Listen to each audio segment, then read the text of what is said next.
Bonsoir à tous, bienvenue dans votre journal du 18 janvier 2020. Voici les titres de cette édition.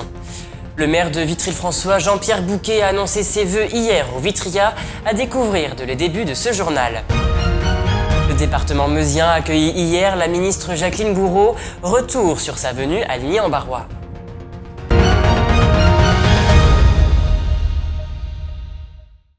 Depuis le 8 janvier dernier, la 31e opération des pièces jaunes a été lancée. Un coup d'envoi donné par la présidente de la Fondation Brigitte Macron et son parrain Didier Deschamps.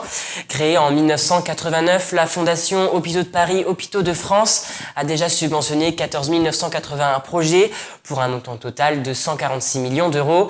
Et grâce à ce dispositif, l'argent récolté servira notamment à améliorer le quotidien des enfants, mais aussi des plus âgés qui sont hospitalisés. Et de nombreux partenaires s'unissent avec la Fondation afin de récolter un maximum de dons, et notamment La Poste, qui est un partenaire historique de cette action. Et l'année dernière, La Poste de Saint-Dizier a récolté plus de 100 kilos de pièces jaunes. On les écoute au micro de Lisa Lamorlette. Alors ça fait 31 ans que ce partenariat est mis en place, depuis le début des pièces jaunes, et ça s'est mis en place tout à fait naturellement, parce que La Poste c'est déjà pour beaucoup de monde un tiers de confiance. Ensuite on a 17 000 points de contact sur toute la France, donc d'un point de vue pratique, eh bien en fait n'importe qui, n'importe où peut récupérer une tirelire et la déposer par la suite. Ensuite La Poste est depuis toujours aussi partenaire de grandes causes nationales, comme les pièces jaunes bien sûr et le Téléthon. Il faut que ce soit des euros, mais n'importe quelle pièce, même si elles ne sont pas tout à fait jaunes, des pièces de 2 euros, 1 euro, aucun souci, on prend tout. On rassemble tout ça, on met ça dans des grands sacs et puis après c'est transféré directement à la Banque de France qui va elle les compter en fait. Et n'oubliez pas qu'il est également possible de faire un don par chèque ou alors par SMS en envoyant don au 92 111. Un don égale 5 euros et pour plus d'informations, rendez-vous sur le site internet piècesjaunes.fr. Tout autre chose à présent, hier à Vitry-le-François, le maire de la ville a tenu à présenter ses vœux aux citoyens pour cette nouvelle année, mais aussi aux personnes du monde associatif. Et un reportage signé Lisa Lamorlette. Vendredi 17 janvier, comme le veut la tradition, le maire de Vitry-le-François, Jean-Pierre Bouquet, a présenté ses vœux au monde associatif, aux entreprises et plus généralement aux forces vives de la Cité Rose dans la salle du Manège. Après avoir salué ses convives, le maire a prononcé son discours. Ce sont des hommes et des femmes qui, au quotidien, font en sorte que nos quartiers bougent, les entreprises travaillent, les entreprises innovent, que les associations accueillent les enfants, éduquent, pratiquent du sport, portent les couleurs de la ville. Enfin bref, c'est une vie sociale et c'est important de les rencontrer une fois par année pour ensemble partager l'idée qu'on a du Vitry qui bouge, de cette communauté que nous représentons tous ensemble. Et ça fédère, ça crée du lien.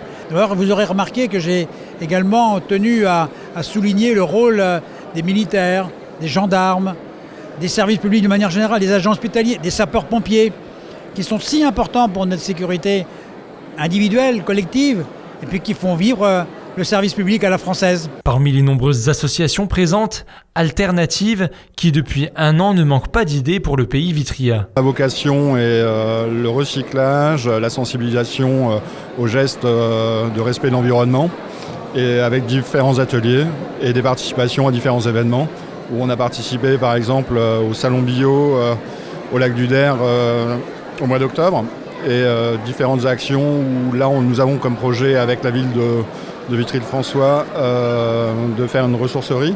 Pour montrer que les matériaux de tous les jours qu'on a chez soi peuvent avoir une deuxième vie et qu'on peut les récupérer, les réutiliser avant de les jeter.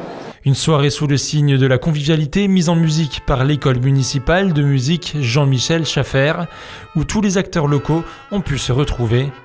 De quoi commencer l'année sous le signe de la reconnaissance.